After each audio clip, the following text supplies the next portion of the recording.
Nasa bangong katupad ang isda, busy sa tubig, murag diskarte sa kanto.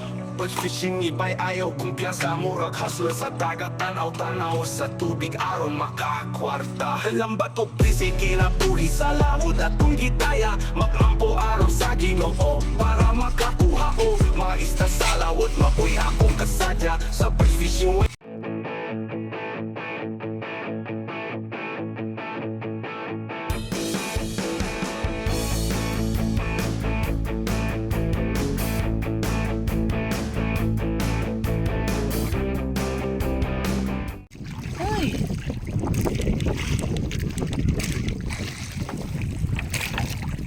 Alas 12 na lang, mag alas 12 na mga ka-fishing.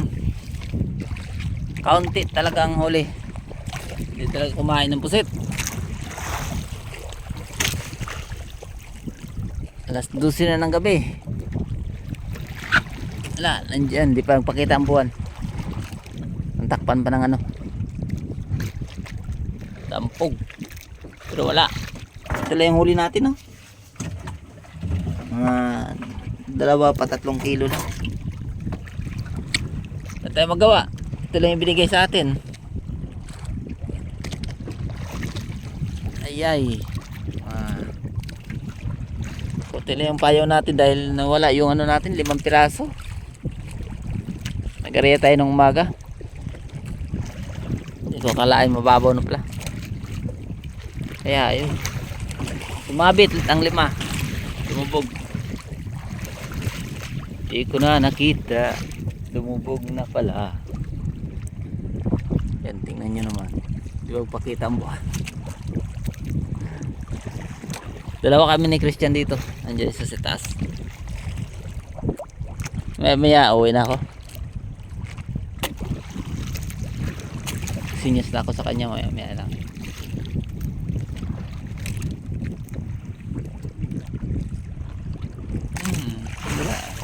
Hindi na ako lahat. Wala na akong pain. Namatay na yung pain ko. Namatay na lang, walang huli.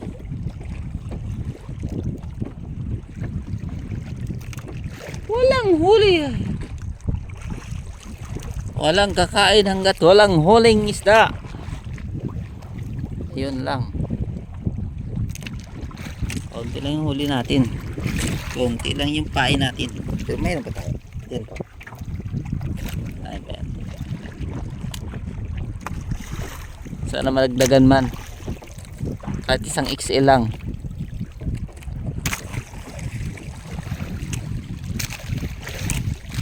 Mga payaw natin. Wala talagang tumayo. Gusto nyo akong tatayo?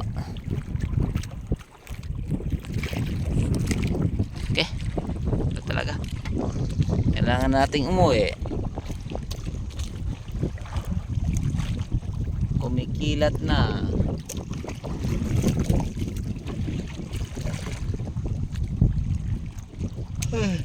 Sa Martes papasok na yung bagyo.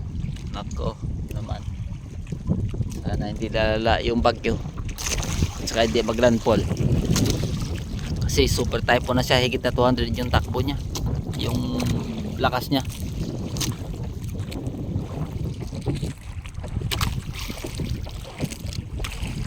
Nako talaga naman, kailangan natin maghanap buhay. Maghanap buhay dahil may bagyo na naman darating. May darating na naman yung bagyo. Ano ba to? Kamay lang kayo po. Kaya kayo dadugang eh. Unsa man tawon eh.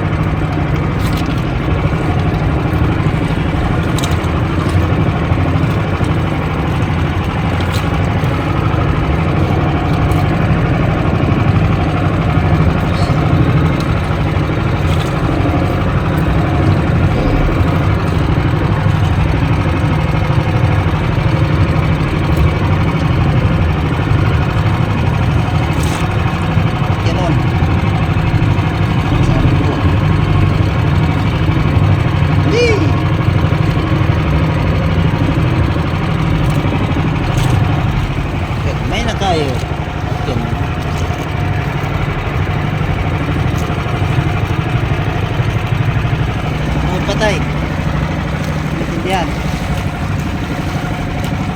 lubat na to. Ano?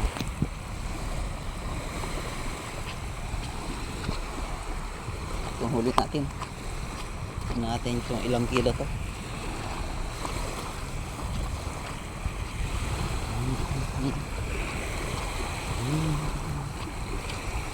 Kami nagtakbuhan sa buhangin mga agukoy. Kagmay nga agukoy. Liliit nila. Wala kalaki. Hindi na lumaki ang agukoy. Agukoy, gukoy. Wala kadako ang gukoy, gukoy.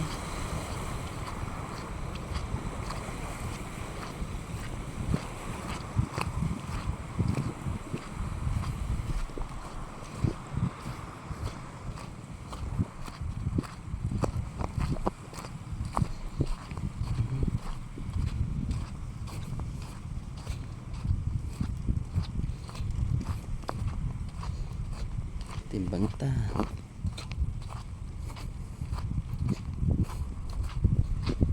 Tayo patimbang.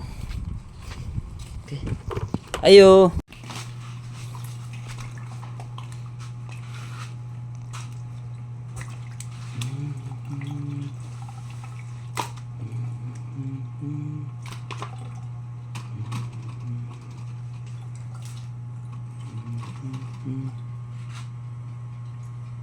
Oh no, no pagkay sa dito. Ayan.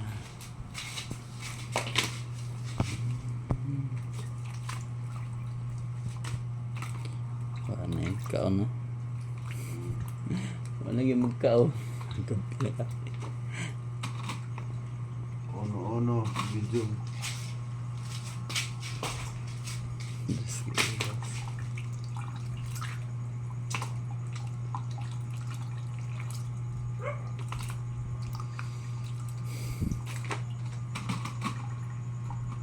Ono 4. Kilos. Plus 2. Yan. Natin 6 na piraso. Ito lang ang binta. Yung tatlo, dos uno. Yung tatlo naman yung medium. Uno. Kaya ito yung binta natin. 1,240.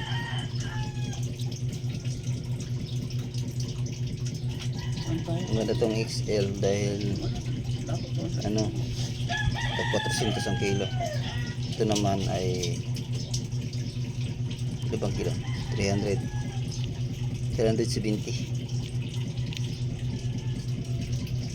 Sakto ba? 360 pa. Oo, ano? 360. 360. Okay. Good day mga kabising. Maraming salamat sa inyong panonood. Sa hindi pa nakasubscribe, please po subscribe kay AJ Fishing. Pagpindot din ang bell button, i-bell nyo po para lagi update sa aking vlog. Pa-like and share din po. Maraming salamat. God bless.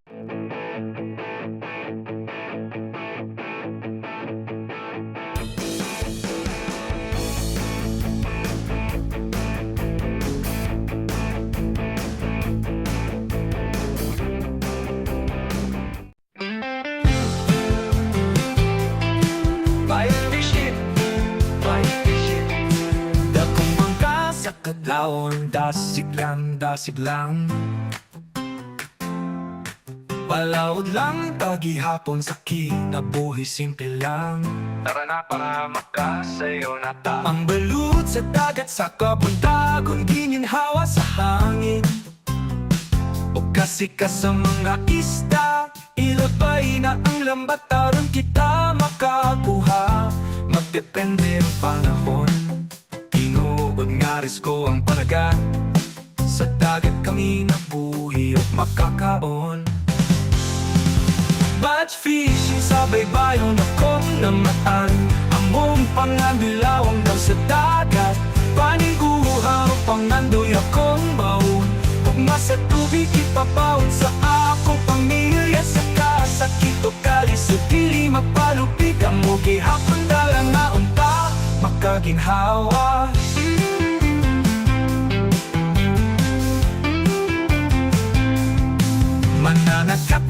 pabilin malaumon.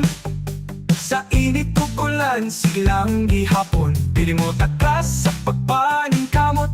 Mahimong ligon sa paglabo, maoy akong gisaligan. Ayaw kahadlok ko padayon ra. Badge fishing gisaligan sa pamilya. Sa kahayag sa langit, makita ra. Mga ista makuha, magpakitang pusit pataw-taw. Sa laot tara ari ba na? Panumpa sa pamilya, makalampos ra. Batch fishing sa baybayon, akong namaan. Among panganilawang daw sa dagat. Paniuhaw, pangandoy akong baon. Gugma sa tubig, ipapaon sa akong pamilya. Sa kasakit o kalisod, dili mapalupi ka mo. Gihapon dalang na unta, makaginhawa.